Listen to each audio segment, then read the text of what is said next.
चलिए एक एक लोग बताएंगे। निशांत आप बताएंगे सिंगारस का स्थायी भाव क्या है? आयुष तिवारी करुण रस का स्थायी भाव। क- अंशिका वीर रस का स्थायी भाव क्या है? वीर जी वीर रस का। हेलो। वीर रस का स्थायी भाव क्या है? हास्य रस का। छवि आप बताएंगी भयानक रस का क्या होता है स्थायी भाव? नहीं है। चलिए आप बताइए भयानक रस का स्थायी भाव क्या होता है? भयानक रस का। ठीक है। अद्भुत रस का। ठीक है। शांत रस का। विभत्स रस का। ठीक है। स्थायी भाव किसे कहेंगे?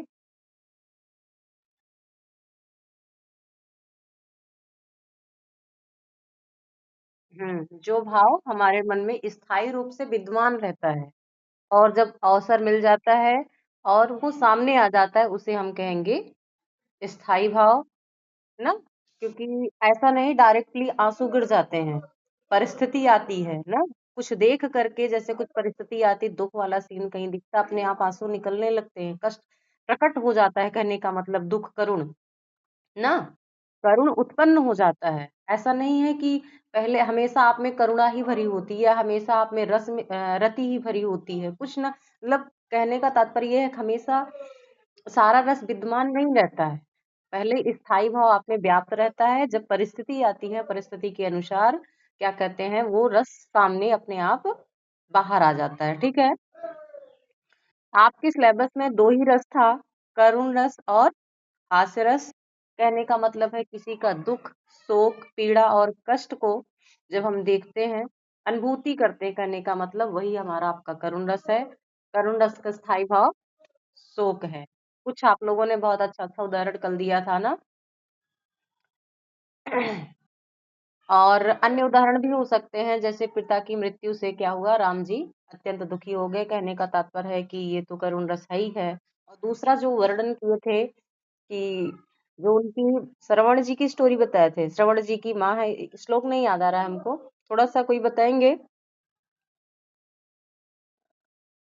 वो क्या था, मुझे स्टार्टिंग का नहीं याद आ रहा है, कहने का मतलब अर्थ आपको बता दे रहे हैं। वो जो कह रहे थे कि जिस प्रकार से सर्प का क्या होता है वो निकल जाता है, मणि, सर्प अपना फन पटक करके जान दे देता है, मृत्यु को प्राप्त हो जाता है, वैसी स्थिति वो भी है, उनकी भी है, उनकी माँ की, श्रवण जी की माँ की है, वो भी बहुत दुखी हैं और कह रही बहुत अच्छा ईश्वर आपने किया, जो क्या कहते हैं मुझे आपने अंधी बना दिया, और वो भी अपना सर पटक पटक करके अपनी जान दे रही हैं। कहने का मतलब ये है कि करुण रस है।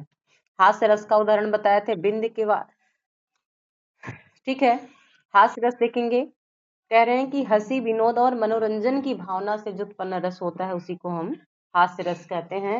हास्य रस का स्थायी भाव क्या होता है? हास्य। जोकर की हरकतें देखकर सभी हंस पड़े, कहने का मतलब ये है जोकर को आप देखते हैं तो हंसते ही हैं सामान्यतः। हमने आप पीके वाली बात किए थे, कल ही भी इस पे चर्चा किए थे, एक बार रिवाइज करेंगे फिर आगे बढ़ जाएंगे। पीके पे हम बात किए थे, जो पीके मूवी आप उसको देख देख के हंस रहे थे। दूसरा कल पुस्तक वाला एक उदाहरण दिए थे, बिंद के वासी तपोव्रत नारी उघारे, कहने का मतलब ये है कि जो बिंद के वासी हैं, निवासी हैं, ऋषि मुनि हैं, वो पर्वतों को देख करके रोज स्वप्न देखते हैं, सोचते हैं कभी राम आएंगे और इनको चरण स्पर्श करेंगे इन पर्वतों को, और हम सब जितने ऋषि मुनि हैं हम सबको स्त्रियां मिल जाएंगी। कल इस पे चर्चा किए थे। हास्य रस का एक उदाहरण था, और दूसरा आपने एक उदाहरण और पढ़ा था, जो गए थे नंगा के विवाह में दंगा हुआ, मतलब महादेव का वर्णन किया गया था ना, ऐसी स्थिति में जब अपने ससुराल पहुंचे थे लोग हंस हंस के गिर रहे थे ना। ठीक है। डिफिनीशन बेटा नहीं पूछता है, स्थायी भाव पूछता है। कभी कभार क्या होता है कि कोई कोई एग्जाम्पल देता है, उदाहरण देता है, जैसे कल दो तीन एग्जाम्पल इंपॉर्टेंट बताए थे ना, पिंड के वासी तपोव्रत नारी, एक ये पूछता है, इंपॉर्टेंट है। और ये जो श्रवण की माँ वाला बोले थे स्टोरी, ये भी आसान है, मतलब ये भी पूछता है, इंपॉर्टेंट है।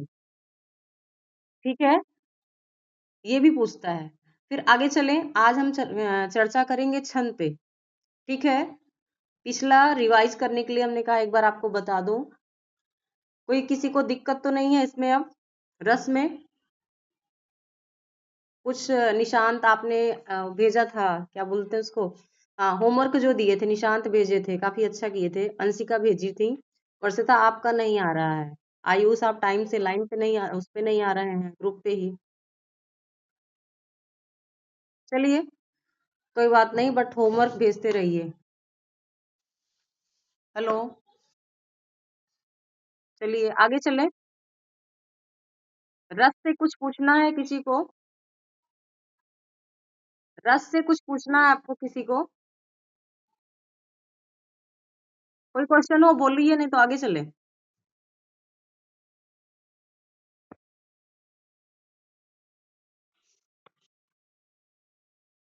अगला क्वेश्चन, अगला टॉपिक है छंद। हिंदी में छंद भी आता है ना? हेलो, छंद भी आता है। तो अगला टॉपिक है हमारा छंद। छंद, छंद शास्त्र की प्रणेता कौन है? आयुष कहाँ चले गए थे जी? छंद शास्त्र के प्रणेता कौन है? जी, पिंगलाचार्य। Very good. छंद शास्त्र के जो प्रणेता है वो पिंगलाचार्य हैं। ठीक है, छंद किस धातु से बना हुआ है?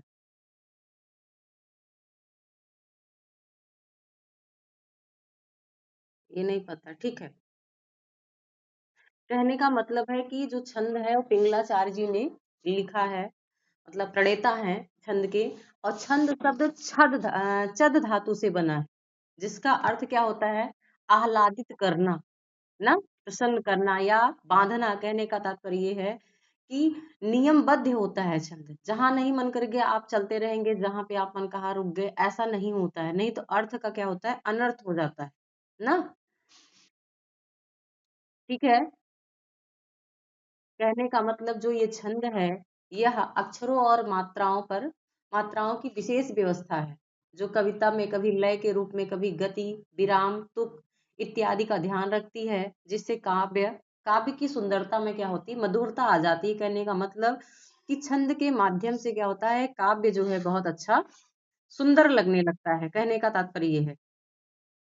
और छंद पढ़ने का एक फायदा ये भी होता है कि जो छंद है वो काव्य को स्मरण योग्य बना देता है। जब आप छंद के माध्यम से श्लोक को गाते हैं, काव्य को गाते हैं, तो आपको ये याद हो जाता है ना।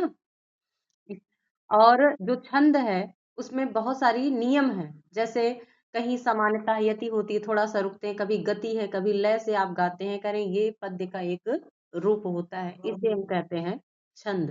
ठीक है, छंद की डिफिनीशन नहीं पूछेगा, छंद में यही पूछ सकता है कि छंद के प्रणेता कौन है, मतलब छंद के जन्मदाता कौन है। छंद के जन्मदाता है कौन? पिंगल जी, आचार्य पिंगल। ठीक है, नोट करना हो आप लोग नोट कर सकते हैं, पिंगल जी हैं।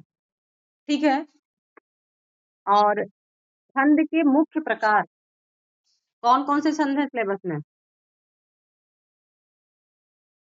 जो ये लाइन है, या माता राजभान सलगा, किसी को याद है? किसी को याद है या नहीं? सबको याद है? हेलो, याद है या नहीं बेटा? बोलो, फिर हम आगे बोलें। याद है? सुनाइएगा थोड़ा सा।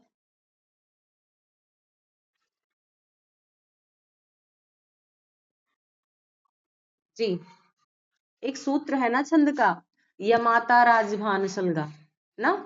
या से यगण, मा से मगड़, ता से तगण, रा से रगण, जा से जगण, भा से भगण, ना से नगण, सा से सगण, ला से लघु, ग से गुरु। और तीन तीन वर्ड करके बनाते हैं, ये क्लास में बताए थे ना। जैसे ये माता बताए थे, फिर मातारा बताए थे ना, ताराज, राजभा, जभान, भानस, नसल, सलगा, ऐसा इसको बताए हुए थे क्लास में ना। ये तरीका शायद आप लोग को पता है, भूले तो नहीं हो ना? हाँ ठीक है, सिर्फ रिवाइज ही करा रहे हैं, पहले से पढ़ा दिया गया है ना। और एक और टॉपिक पे थोड़ा सा इस विषय पे बात करेंगे, जो लघु और गुरु है ना, उसके मात्राओं की गणना में थोड़ी समस्या आती है, कैसे पहचानेंगे, ये बात एक समस्या आ जाती है ना, कैसे पहचानेंगे। तो उसमें एक नियम होता है कि किस वर्ण को आप लघु मानेंगे, किस वर्ण को आप गुरु मानेंगे। लघु का क्या मतलब होता है? लघु का मतलब होता है छोटा, और गुरु का क्या मतलब होता है? बड़ा। लघु को बताने के लिए छंद में क्या होता है? एक पाई लगाते हैं, और गुरु को बताने के लिए क्या करते हैं? डबल मात्रा को यस बना देते हैं, यस की मात्राओं का प्रयोग कर देते हैं ना। ठीक है, आगे बोलें। कह रहे हैं किस किस परिस्थिति में आप मानेंगे कि यहाँ गुरु होना चाहिए, यहाँ लघु होना चाहिए। कहने का मतलब जो छोटा आ, छोटी इत्यादि, एक मतलब हर्ष स्वर है वो तो कन्फर्म है आपका, एक मात्रा होगी। और जिसमें बड़ा आ है, ये बड़ा होगा, बड़ी मतलब दीर्घ स्वर जो होगा वो कैसा हो जाएगा? वो दो मात्रा वाला हो जाएगा। लेकिन और सारी समस्या आती है जो संयुक्त अक्षर होते हैं। संयुक्त अक्षर समझ रहे हैं? जैसे व्यवहार में व्य ना, रक्त में, भक्त में, सब में जो का और त है, कत, ये संयुक्त अक्षर है। कहने का मतलब ये है कि जहां पर संयुक्त अक्षर होता है, मतलब कोई भी शब्द हो, वह शब्द कैसा हो, कह रहे हैं कि कोई शब्द किसी शब्द के बीच में हो अथवा अंत में हो, कहीं भी हो, क्या? संयुक्त अक्षर। तो संयुक्त अक्षर के जो पहले वाला वर्ण होगा वह गुरु माना जाएगा। जैसे हम कहें रक्त, रक्त में रा कैसा है? सिंगल है ना, ये क्लास में बताए हैं लेकिन फिर से याद करवा रहे हैं। रक्त में जो र है वो सिंगल है, लघु है, लेकिन पीछे क और ता होने के कारण, संयुक्त अक्षर होने के कारण से रा को दीर्घ मान लिया जाएगा। कुछ पॉइंट आप नोट किए, उसको दोहराते रहिए, नहीं तो आप छंद की मात्राओं में गलती कर देंगे। ठीक है। और दूसरा, अनुसार और विसर्ग के पहले यदि लघु वर्ण है तो भी गुरु गुरु मान लिया जाएगा। मतलब अनुसार समझ रहे हैं जी, अंक की बिंदी वाली, विसर्ग मतलब बगल में दो मात्र जो बिंदी लगती है। कह रहे हैं अनुसार और विसर्ग के पहले यदि लघु वर्ण हो रहा है तब उसको भी गुरु मान लिया जाएगा। जैसे अंत, बसंत, तो जो पहला है अंत के ना, पहला वर्ण है, उसको हम दीर्घ मान लेंगे। और कह रहे हैं कि दीर्घ का मतलब यही गुरु मान लेंगे। ठीक है, ये सारे पॉइंट आप पढ़े हैं, इसको एक बार दोहरा लीजिएगा जरूर। ठीक है। और यमाता राजधनु सलगा आपको आता है। चलते हैं आगे हम छंद पे। छंद के तीन भेद होते हैं। कितने भेद होते हैं छंद के? तीन। एक होता है वर्णिक, एक होता है मात्रिक, तीसरा होता है मुक्तक। मतलब वर्णिक, मात्रिक और मुक्तक, मतलब जिन वर्णों में हम क्या करते हैं? मात्राओं को गिनते हैं, वो हो जाएगा आपका मात्रिक। जिसमें वर्ण गिनते हैं वो हो जाता है आपका वर्णिक। और जो नियमबद्ध नहीं होता है, जैसे आधुनिक कविताएं लिखी जाती हैं, नए नए चीटी इत्यादि जो आप पढ़े हो, ये सब मुक्तक छंद वाला है। इसमें कोई भी छंद नहीं है, नियमबद्ध नहीं है, जहां मन करेगा जो लगाना वो लगा देंगे ना। ये वर्णिक छंद में जैसे अनुष्टुप छंद है, नियमबद्ध है, कितनी इतनी मात्राएं होनी चाहिए, वर्ण गिने जाते हैं ना। मालिनी छंद है, शिखरणी छंद है, लंबित छंद है, ये वर्णिक छंद होता है। ज्यादातर इसका प्रयोग संस्कृत में मिलता है। लेकिन जो मात्रिक छंद है ना, जैसे दोहा, सोरठा, रोला, चौपाई इत्यादि, ये सब मात्रिक छंद है। मतलब आपको यहाँ पे मात्राएं गिननी है। ठीक है, मात्राओं का ज्ञान आपको क्लास में बताया गया है। आप में मात्रिक छंद, आप में मात्रिक छंद ही है, ना मुक्तक छंद है ना वर्णिक छंद है। लेकिन अगर प्रश्न बनता है कि छंद के कितने भेद हैं, तो आप बताएंगे छंद के तीन भेद हैं। पहला वर्णिक, दूसरा मात्रिक, तीसरा मुक्त छंद। ठीक है। और एक छंद का विभाजन कैसे होगा? छंद के कह रहे हैं कि छंद के विभाजन भी तीन होंगे। कैसे? कह रहे हैं एक सम छंद होगा, मतलब जिसके चारों चरण कैसे हो? समान हो। जिसके चारों चरण कैसे हो? जिनके चारों चरण की मात्राएं पूरी तरह से समान हो, उसे हम कहेंगे समछंद। जैसे हमारी चौपाई है, चौपाई में 16, सॉरी 4 चरण होते हैं, चारों में 16-16 मात्राएं होती है, ये आपका सम छंद हुआ। दूसरा है अर्ध सम छंद। दूसरा क्या हो जाएगा? अर्ध सम छंद। अर्ध सम छंद कह रहे हैं कि जिसमें पहले और तीसरे चरण में क्या होता है, पहले और तीसरे में बराबर होता है, दूसरे और चौथे में बराबर होता है। ये आपका हो गया अर्ध सम छंद। विषम छंद है जिसमें चारों, इसका उदाहरण अर्ध सम का है दोहा और सोठा। पहले और तीसरे में सेम रहता है, दूसरे और चौथे में सेम मात्रा रहती है, इस कारण से ये आपका अर्धसम हो गया। और विषम छंद क्या होता है? जिसमें सभी मात्राएं, सभी चरण अलग अलग हो, सब में अलग अलग मात्राएं हो, और आपके हो जाएंगे विषम छंद। ठीक है? हेलो, यहाँ तक क्लियर है? यहाँ से इधर कुछ पूछेगा नहीं ना, जो पूछेगा हम उस पर चर्चा करेंगे। गुड इवनिंग बेटा विकास। आज लास्ट है क्लास, कल से स्कूल ही है, इसलिए आज ज्वाइन किए हो। बहुत सही बेटा। चलिए, चलिए पहले हम बात करेंगे किस पे? दोहा छंद पे। किस पे बात करेंगे? दोहा। हाँ, जो सिलेबस में है ना, ये तो याद है सबको कौन कौन सा छंद सिलेबस में है कि नहीं। चलिए, दोहा छंद पे पहले बात करेंगे। दोहा छंद में क्या होता है? ये अर्ध सममात्रिक छंद है कि सममात्रिक छंद है? क्लियर? हेलो, सममात्रिक छंद है कि अर्ध सममात्रिक छंद है? अभी तुरंत बताई हूं कि ये जो है अर्ध सममात्रिक छंद है ना। दोहा कैसा है? अर्ध सममात्रिक छंद है। इसमें पहले और तीसरे में 13-13 मात्राएं और दूसरे और चौथे में 11-11 मात्राएं होती है। दोहा और जो सोरठा है, ये दोनों अर्ध सममात्रिक छंद है। ठीक है? याद रखिएगा, इस पॉइंट को चाहे नोट करते चलो। अगर भूल जा रहे हो, याद कर पाओ, बहुत अच्छी बात है। नोट कर लो। वैसे ही नोट कर लो। दोहा अर्ध सममात्रिक छंद है, ये पूछता है। जहां से क्वेश्चन बनने का चांस है वहां रुकते हैं, और तो समझाते हुए आगे बढ़ जाएंगे। नोट कर लीजिएगा। दोहा अर्ध सममात्रिक छंद है। इसके पहले और तीसरे चरण में 13-13 मात्राएं तथा दूसरे और चौथे चरण में 11-11 मात्राएं होती है। ठीक है? उदाहरण बताएं, पुस्तक वाली उदाहरण बताएं। था बुक में। एक तो ये था, मेरी भव बाधा हरौ राधा नागर सोई, जा तन की झाई परे श्याम हरित दुति होई। ठीक है? इसमें आप निकाल के ले आएंगे, मात्राएं आप निकाल के ले आएंगे। कल मैं क्लास में चेक करूंगी, ये होमवर्क है। दूसरा उदाहरण हम आपको बता देते हैं छंद का। राम नाम मणि दीप धरु, जी देहरी द्वार, तुलसी भीतर बाहिरौ, जो चाहस उजियार। ठीक है? राम नाम मणि दीप धरु। राम बड़ा है, तो यहाँ पे तो कितनी मात्राएं हो जाएंगी? दीर्घ होगा, गुरु की मात्राएं हो जाएंगी। माँ सिंगल है, फिर नाम में बड़ा की मात्रा है। कहने का मतलब यहाँ पीछे आ जाइए, धरु। रा जो है, रा में छोटे ऊ की मात्रा लगी है, इसलिए रू भी आधा ही रहेगा, और धरु भी, धा भी आपका आधा रहेगा, मतलब दोनों लघु है। कहने का तात्पर्य पहले वाले में क्या है? 13 मात्राएं हैं। ठीक है? फिर तुलसी भीतर बाहिरों, तीसरे में भी 13 मात्राएं हैं, और जीह देह हरिद्वार, इसमें 11 मात्राएं हैं। जो चाह सुजियार, यहाँ भी 11 मात्राएं हैं। कहने का तात्पर्य ये है कि इसमें दोहा छंद है। क्या, कौन सा छंद है? दोहा छंद है। ठीक है? आगे चले।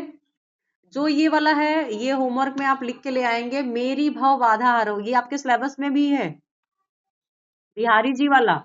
मेरी भव बाधा हरऊ, राधा नागर सोई, जा तन की छाई परे श्याम हरति दुति होय। मतलब मेरी बाधाओं को हरो। बिहारी जी कह रहे थे ना कि मेरी बाधाओं को हरो, हे चतुर श्री कृष्ण जी, आप हमारी बाधाओं को हरो, क्योंकि आपके जिस जैसे राधा जी के क्या होता है, शरीर की छाई पड़ती है, आप प्रसन्न हो जाते हैं, हरे भरे हो जाते हैं, वैसे ही मेरे कष्टों को आप हरण कर लीजिए। कहने का मतलब आपको अर्थ से मतलब नहीं है, यहाँ आप में सिर्फ मात्राओं का ज्ञान होना चाहिए। आप मात्राएं निकाल के ले आएंगे। ठीक है? कितने लोग करेंगे, यस या नो? सब लोग यस। ठीक, कल चेक करेंगे। अगला छंद पे आएंगे, क्या नाम है, सोरठा। सोरठा छंद कैसा होता है? ये दोहे का उल्टा होता है, बहुत आसान है। दोहा, ये भी अर्ध सममात्रिक छंद है कि सममात्रिक छंद है? कैसा छंद है ये? सममात्रिक है कि अर्ध सममात्रिक, बताएंगे? बताइए। नहीं, सोरठा बेटा। सोरठा भी, हाँ वेरी गुड निशान, गुड। दोहा का उल्टा होता है। सोरठे में क्या होता है? दोहे का उल्टा होता है। इसके पहले और तीसरे चरण में क्या होता है? 11-11 मात्राएं, और दूसरे और चौथे चरण में कितनी मात्राएं होती हैं? 13-13। दोहा में क्या होता है? पहले और तीसरे में 13-13, और दो इसमें क्या होता है? पहले और दूसरे और चौथे में 11-11 मात्राएं। और सोरठा में क्या होता है? पहले और तीसरे में 11, और दूसरे और चौथे में 13 मात्राएं। और नियम सेम रहेगा, नियम वही रहेगा, गिनने का, मात्राओं का गिनने का। ठीक है, उदाहरण देखेंगे। जो सुमिरत सिद्धि होई, गणनायक कविवर बदन, करहु अनुग्रह सोए, बुद्धि रास शुभ गुण मदन। कहने का मतलब है कि इस वाले छंद में कौन सा है? सोरठा छंद है, क्योंकि पहले में 11 मात्राएं हैं। जो सुमिरत सिद्ध हुए, गिन लीजिएगा, इसमें 11 मात्राएं हैं।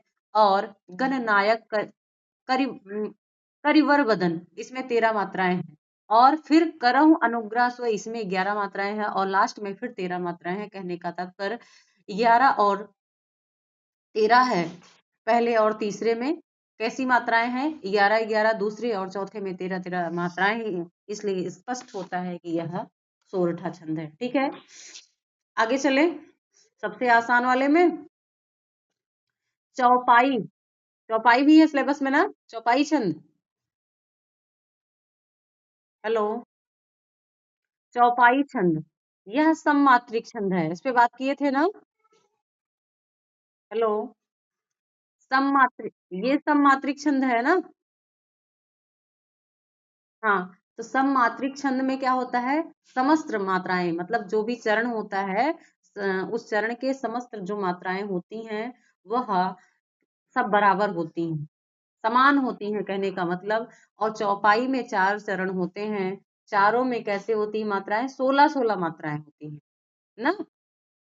बहुत ही आसान आप लोग को लगता है, सबसे ज्यादा कहते हैं ये वाला स्लैब, ये वाला पेपर में क्यों नहीं दी ना। चौपाई सममात्रिक छंद है। इसमें इसके जो चारों चरण हैं वो समान हैं, और सभी चरण में 16-16 मात्राएं होती हैं। उदाहरण कुछ आप लोग बताएंगे कि हम बताएं? उदाहरण, विकास है यहाँ? चलिए, बंदहु गुरुपद पदुम परागा, सुरच सुभाष सरस अनुरागा, आमई आमी मूरमय, चूरन चारु समन सकल भव रुज परिवारों। कहने का मतलब है कि इसके जो चारों चरण हैं, चारों चरण में 16-16 मात्राएं हैं। इस कारण से यहाँ पर क्या होता है? चौपाई छंद है। और इसमें एक चीज और बताना है कि जो अंत है, मतलब जो चौपाई छंद होता है, उसको पहचानने का एक तरीका ये भी है कि चौपाई छंद के अंतिम में जो है क्या होता है? दोनों दीर्घ हो जाते हैं। दोनों वर्ण दीर्घ, मतलब गुरु हो जाते हैं, बड़े हो जाते हैं। जैसे अनुरागा में देखिए, रागा, रा पे आक मात्रा है, गा पे आक मात्रा है, मतलब दीर्घ है। परिवारु ना, यहाँ पर भी दोनों में दीर्घ है। और परागा में भी देखो दीर्घ है, और चारू में भी दीर्घ है। ठीक है, बड़ा रू लगा हुआ है ना। चारू मतलब सुंदर। कहने का तात्पर्य ये है कि यहाँ पे चौपाई छंद है। आपसे मात्राएं पूछता है, आपसे क्या करता है? मात्राएं पूछता है कि कौन कौन से मात्राएं आप में, मतलब चौपाई में कैसी मात्राएं लगी हुई हैं, कितनी मात्राएं हैं, और दोहा में कितना है, सोरठा में कितना है। और एक और था क्या, कितनी, हेलो, रोला भी है ना सिलेबस में शायद? रोला भी है कि नहीं है? हाँ हाँ, ये भी, हाँ सही कह रहे हैं। सो रोला छंद था। रोला छंद में क्या है? यह सम्मात्रिक छंद है। रोला छंद कैसा छंद है? सम्मात्रिक छंद है। इसमें 4 चरण होते हैं और प्रत्येक चरण में 24 मात्राएं होती हैं और 11 और 13 मात्राओं पर यति लगती है। यति का मतलब होता है थोड़ा सा रुकते हैं, कंटिन्यू नहीं बोलते हैं, थोड़ा सा ब्रेक लेते हैं ना। जब कोई श्लोक हम पढ़ते हैं, कोई काव्य पढ़ते हैं तो थोड़ा सा रुकते हैं, एकदम पूर्ण विराम नहीं, थोड़ा सा रुकते हैं, यति लेते हैं। तो कहने का मतलब है 11 और 13 वर्ण पे मात्राओं पे क्या होता है, थोड़ा सा यति लेते हैं, थोड़ा सा रुकते हैं। ठीक है।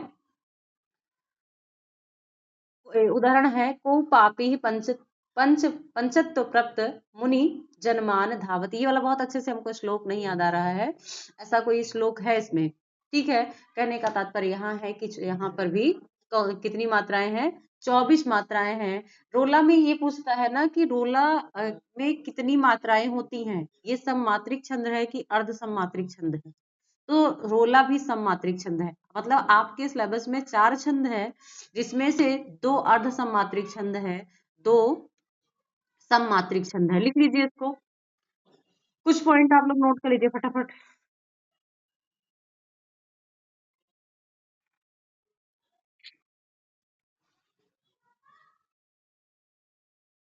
हाँ, लिखिएगा।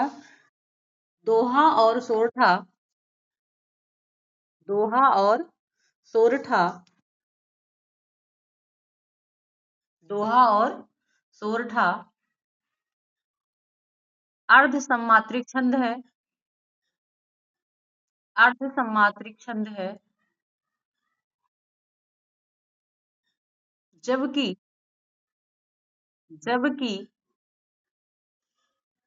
जबकि रोला और जबकि रोला और जबकि रोला और चौपाई सममात्रिक छंद है।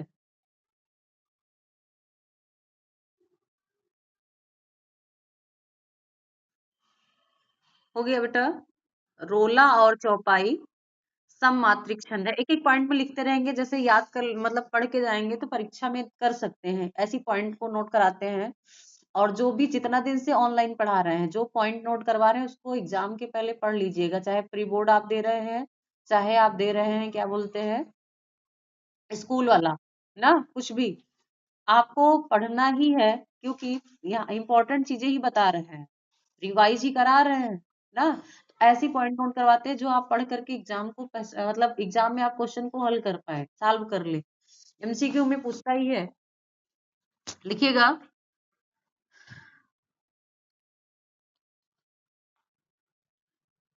बोले आगे। हाँ, लिखिएगा। रोला छंद में 24 मात्राएं होती हैं, 24 मात्राएं होती हैं। इसके सभी चरण समान होते हैं, सभी चरण समान होते हैं।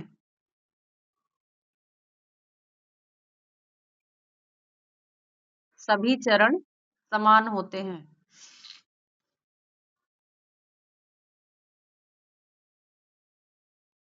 सभी चरण समान होते हैं। लिखते रहिए, भी हम चेक करते हैं आप लोग क्या लिखे हो, लिख लो।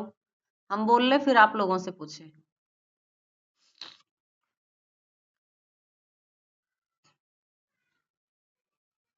आगे बोले।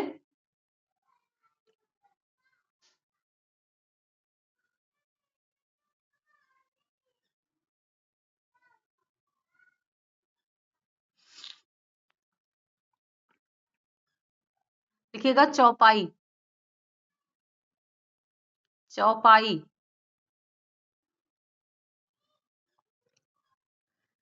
यह छंद भी सममात्रिक है, यह छंद भी सममात्रिक है।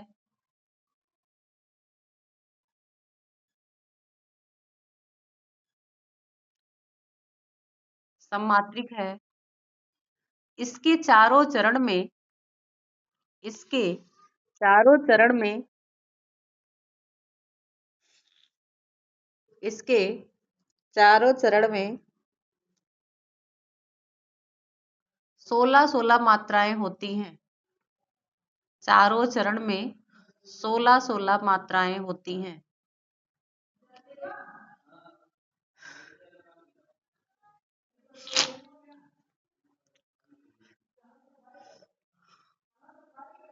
ठीक है, आगे बोले। सब एकदम साइलेंट मोड पे हैं।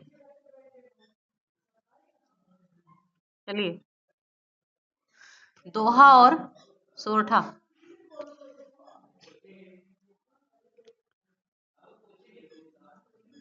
दोहा छंद में अर्धसमात्रिक लिखे हो ना बेटा?